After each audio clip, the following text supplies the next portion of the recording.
I will say this is the day that the Lord has made. I will rejoice, for he has made me glad. For he's made me glad, he's made me glad. I will rejoice, for he has made me glad. He's made me glad, he's made me glad. I will rejoice, for he has made me glad.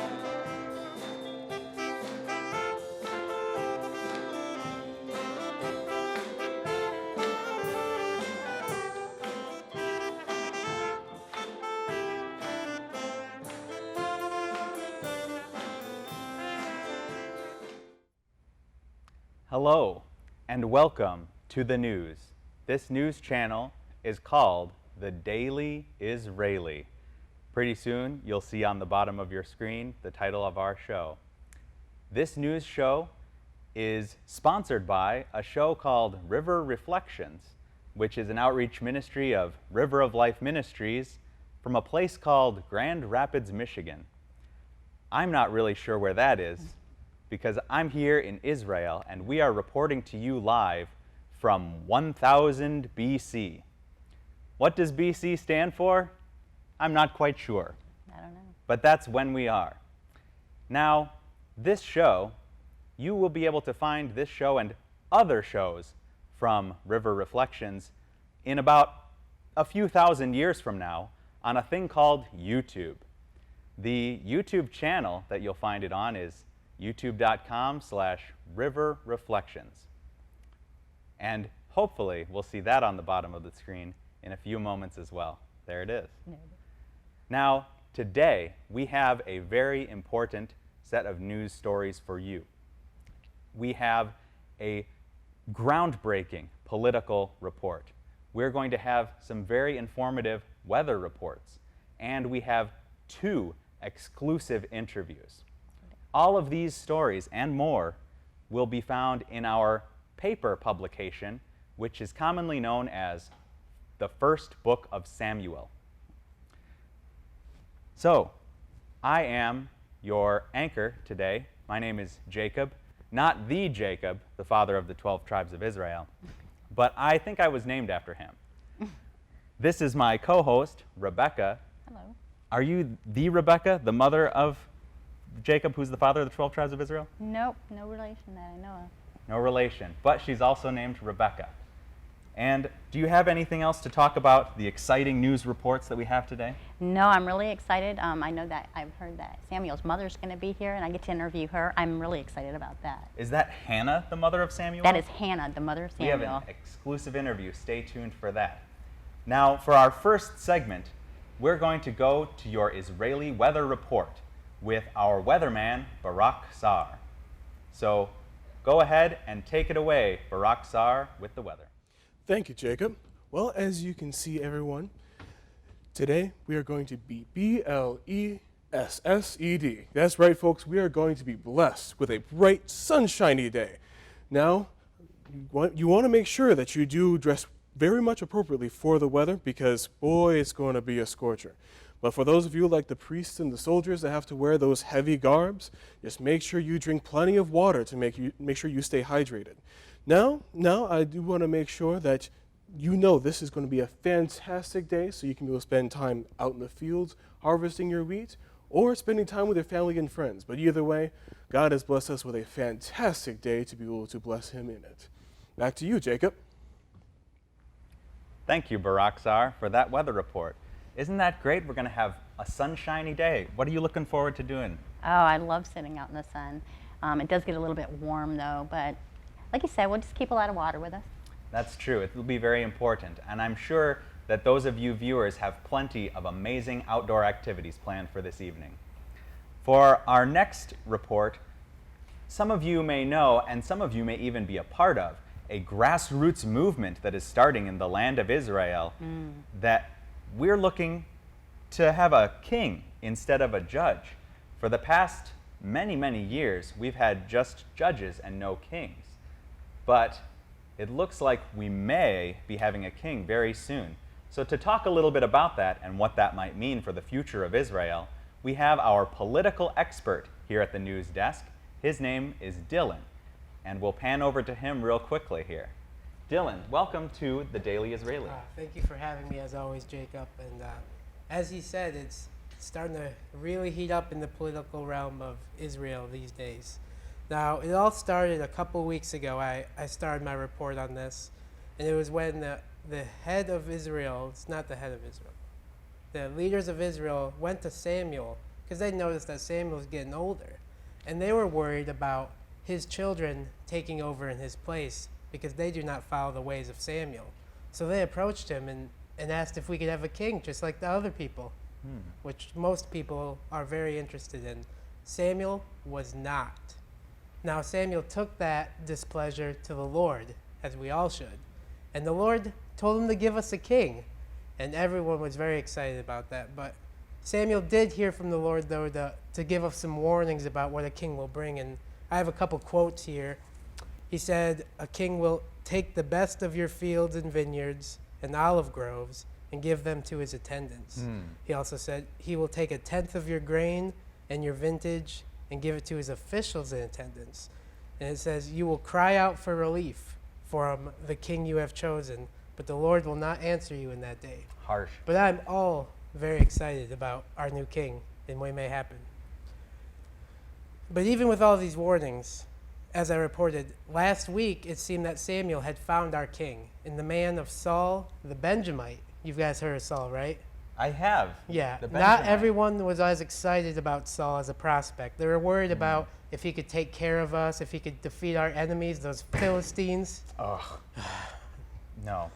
Yeah. But it seems like those people were proven wrong today, as it would appear that I have reports that Saul and the armies of Israel have slaughtered the it's hard to speak their name, Ammonites that were trying to overtake Jabesh Gilead. I've reported on that Not last Jabesh week. Gilead. Yeah, I reported they were trying to besiege them, but it seems like Saul was not having that, and he went in with the armies and just destroyed them out of that. Well, good for him. And now all of Israel seems to believe in Saul as king. So today, as of right now, we are celebrating a new anointed king. And Samuel, we're offering burnt offerings. We're celebrating. I wish I could be there. But someone has to report the news. And it's just a very exciting day in Israel. Yeah, that's important. Whoa. Whoa. Whoa. Do you guys hear that? I hear thunder in the studio, and I'm getting a report that we have an emergency weather report from Barak Sar. Barak Sar, are you still there? Yes, Jacob, I'm still here, but as I'm sure many of you have already seen, our beautiful sunshiny day has turned into an absolute mess. It's thundering and raining, and everywhere we go, it just seems to get worse and worse and worse. Either way, if you're still having that sunshine, I'm going to warn you now, it's going to rain. Now, I'm sorry for those of you who were affected by my previous report, but it is nowhere going to be a sunshiny day today. Back to you, Jacob.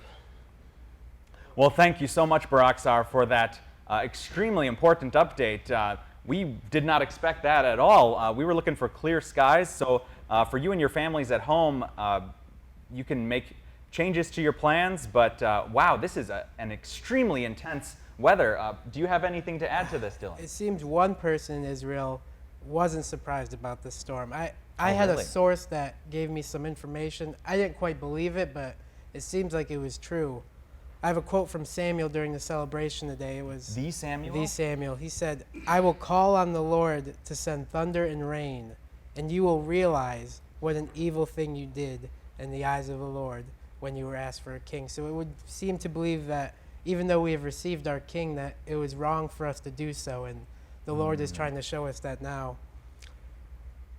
It's bleak times right now for our civilization, but Samuel also had another quote today. Okay. After that, my source said that was, if you fear the Lord and serve and obey him, and do not rebel against his commands, and if both of you and the king who reigns over you follow the Lord your God, good.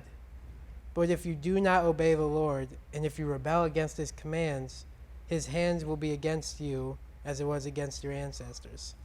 Wow. So as long as King Saul rules humbly and follows the Lord's commands, we as a people follow the Lord, and remember that God is ruler of even Saul, we'll be okay. And I, for one, am completely confident in this new King Saul. I've got some firsthand accounts. He is the most humble guy I have ever met. Oh, No really? problems there. He will serve humbly. I heard he even tried to hide from being anointed king. He thought himself as such a lowly person. I'm excited about our prospects, and if I were you, I would invest in the family of Saul. Get really close to him, because I believe this family will be king for many generations to come. So try and get in there if I were you. And that's all I have today, Jacob, for my news. All right. Well, thank you, Dylan. If we can pan back to my co-host, Rebecca, you're still here. I'm still here. Yes. And how about that emergency weather? That weather was so harsh. Did you and your family have any plans for today? No, thank God. Oh, thank the Lord. But that is such an incredible example of God's power and his plan, that whatever he says through Samuel in this case will come to pass. Like God said, there would be thunder and lightning. And it just goes to show that we're at the mercy of the Lord in these situations. True. Makes you wonder about those prophecies, don't it? Kind of what could be coming up because of what's been said and what they've done with this king. Yeah. So. Yeah, God had a lot of very harsh things to say to us through Samuel. And hopefully, like Dylan said, the king is very humble before the Lord and keeps God as his head. That's right. And hopefully we'll be okay in the eyes of the Lord especially.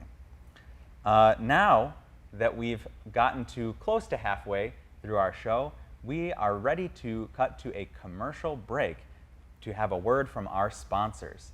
And if we're ready in the control room over there, the control room of our news channel, we can go to that commercial break right now. Have you ever walked on the road to Emmaus and your sandals just fall apart off your feet? Are you tired of those Benjamin brand sandals that just melt in the desert heat? Well, I got news for you.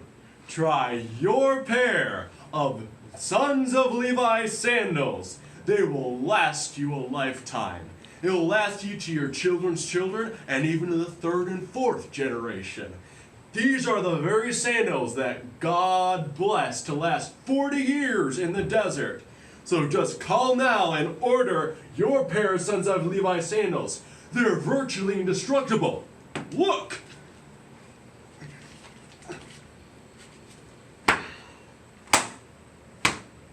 It's still in one piece. So call now and buy your pair of Sons of Levi sandals. That's 1-800-555-2930. That's 1-800-555-2930.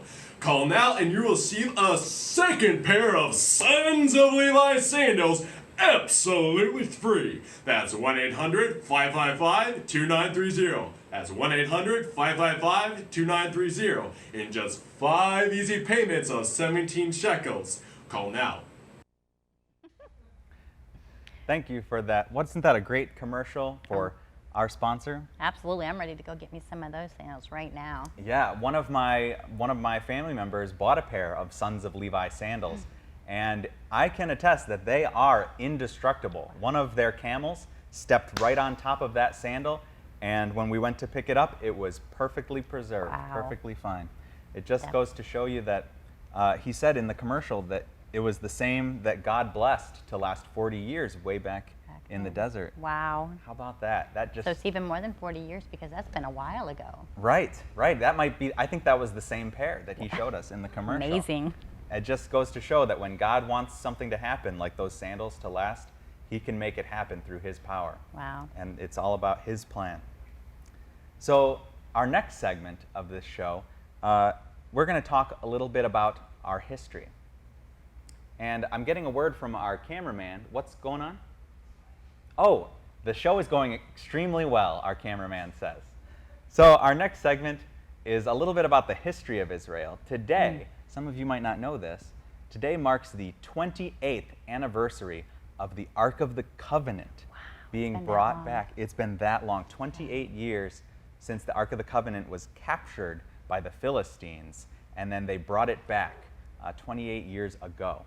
And we have today for you an exclusive interview. Some of you might not know when the ark came back, it came to the house of a man called Abinadab. and his son Eleazar was put in charge of the ark.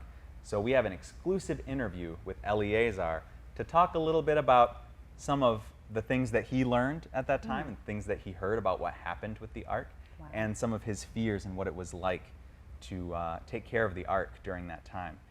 If we're ready in the control room of our news studio, we can go to that interview right now.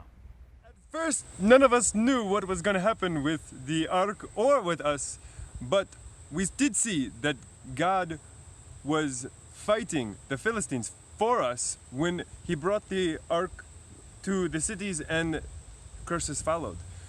One curse happened that their god Dagon, fell on the ground, head off, hands off, and then they moved their ark to another place. Maybe this would have, but it did not, because they brought it to another place. God's curse followed, and so we see that obviously it is God's hand, God's fist, God's power going against the Philistines.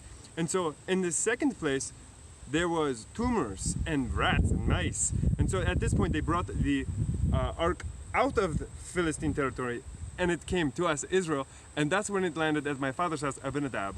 And this is when I became acquainted with the ark, because my father put me in charge of watching over the ark and caring for it. At first, I'm like, who am I? I'm just a normal man. But I see that no, I'm not dead. I'm not cursed. I have no tumors. I'm not dead. I am not plagued. So we see that it is God's good will to be in Israel and to abide with us, even though we have sinned against him and done much wrong. We see that God is happy to be in Israel. Wow, what an incredible story about the ark and God's power, especially when the ark was in the land of the Philistines. Yeah. All those horrible things that happened. Can you imagine? No, that's horrible what happened. But they shouldn't have taken the ark. That's true. They came against the ark of the Lord our God, and they were punished greatly for it. And it just goes to show, like Eleazar said in his interview, that God wants his ark of his covenant to be with his people Israel. Can you even imagine coming to your home and just finding it infested with rats? No. Oh, I couldn't even imagine going in my home scene. Oh. And Eleazar and his family, Abinadab, his father, they took in the ark, and imagine how frightening that might have been to take in the ark and be worried if that was going to happen to you. Yeah, that would be scary. Yeah, I'm glad that God wants his ark to be in Israel and wants to bless us here Yes. in Israel. So for our next segment, Rebecca, you've had something planned in the works for a little while for a segment on our show, an interview with a very, very special person. Why don't you take it away and introduce us? Okay, I'd like to introduce you. Hi, Hannah. How are you? It's so great to have you today. I'm good. Thank you for having me. Great. It's an honor. Well, it's definitely a blessing to see you here. So I just had a couple questions. I know that you went through many years where you weren't able to have children. What was that like when you knew your sister wife had so many children? Oh yeah, of course it was hard, but it wasn't just her. There were women all around me who were mothers, and thankfully I never had jealousy. I was provoked oftentimes, but I never wanted anything taken away from her. And I just had a deep desire to have a child, and I didn't know why that desire was so strong until much later. Yeah. So what were you thinking when you were, pouring out your heart to the Lord? Did you really believe that he was going to answer your prayers? Oh, absolutely. Yes, I truly did. I had faith, because I felt that it was his will for me, and I wanted that to be fulfilled. I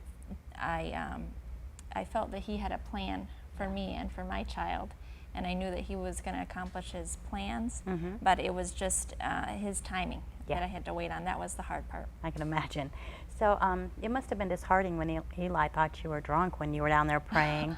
But how did it feel when he blessed you and told you your dreams were going to be fulfilled? Oh yeah, definitely disheartening at first, sure, because I was pouring my heart out, and I wasn't thinking about what I looked like. I didn't even think that anyone was looking at me. Right. Of course, maybe according to what he was used to, maybe I did look drunk, Yeah. Because I had never came to the temple and prayed in that way. But that was a pivotal day for me, because I was I was hurting so much that day, and the Lord showed me, even through some of Eli's words, what I can do with that pain if I give it to the Lord, and He will hear my prayer. And so, yes, His words, they definitely assured me and revived my hope. That's amazing. So let me ask you, because you and your family, you went to the temple many times to give offering. And I'm sure when you seen how Eli's children treated the people and the offerings, did that concern you about giving your baby, your only child, to him? You know, yeah, a little bit. We all in Israel had some concerns about Eli and his sons. But if I, at the same time, if I had made a promise to the Lord, I was going to keep it. And so I had to trust that God would take care of him, would protect him. And, when I made that vow, I vowed to give my son, and not to the priest, I vowed to give him to the Lord, whatever avenue that was. And that's what it was at the time. And so I prayed for Samuel to be a light in a dark time. I had hoped that God would be his guide, not the influence of other young men or their father. Right. And God truly did that. So my final question is, how does it make you feel to see where he's come to this point? Oh, it's absolutely amazing. I couldn't feel more fulfilled as a mom. He's doing everything that God has asked him to do without fear. He's leading in truth and standing up for what's right. And, when I prophesied the things that God was going to do in this nation, I couldn't have imagined that it would be my son who became the judge that this nation needed. Right. And so I couldn't have prayed for a bigger blessing. Absolutely. Well, Hannah, I would love to thank you for coming and sharing your story with us. Yes, thank you for having me. Yeah. You we'll be looking forward to speaking with you in the future. Absolutely. Thank you so much. So, wow, Jacob, Hannah is definitely an example of God's grace. Yeah. And we see that. When you see the other things that were going on, you can desperately see how, if you don't keep your eyes focused on God, how your understanding can be completely erased. But when you keep your eyes on God, we can see that His glory is always more than what we could ever expect. Our futures are much brighter than our past. So it's His delight to show us what's impossible and make it possible. Awesome. Yeah, and I think that story is an excellent example of God's power and how whatever His plan is, that He will bring it to fulfillment no matter what. Absolutely. And even with Samuel, we know that it seems like all of Hannah's life, even from the time when she first started having her struggles, that it was all part of God's plan from the beginning to bring Samuel into the strong leader that we see him as today. Right.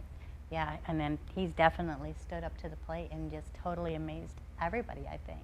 I mean, from where he came from and being raised in the temple, and to now, where he's at now. He's become a judge and even more. Yeah, that's true. So that is the last segment that we have for you today. And if our experts back in the control room, I think we have enough time to have one more word from our sponsor, Sons of Levi Sandals.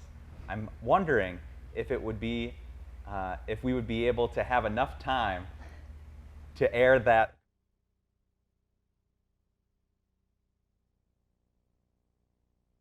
Have you ever walked on the road to Emmaus and your sandals just fall apart off your feet? Are you tired of those Benjamin brand sandals that just melt in the desert heat? Well, I got news for you. Try your pair of Sons of Levi sandals. They will last you a lifetime. It'll last you to your children's children and even to the third and fourth generation. These are the very sandals that God blessed to last 40 years in the desert. So just call now and order your pair of Sons of Levi sandals. They're virtually indestructible. Look!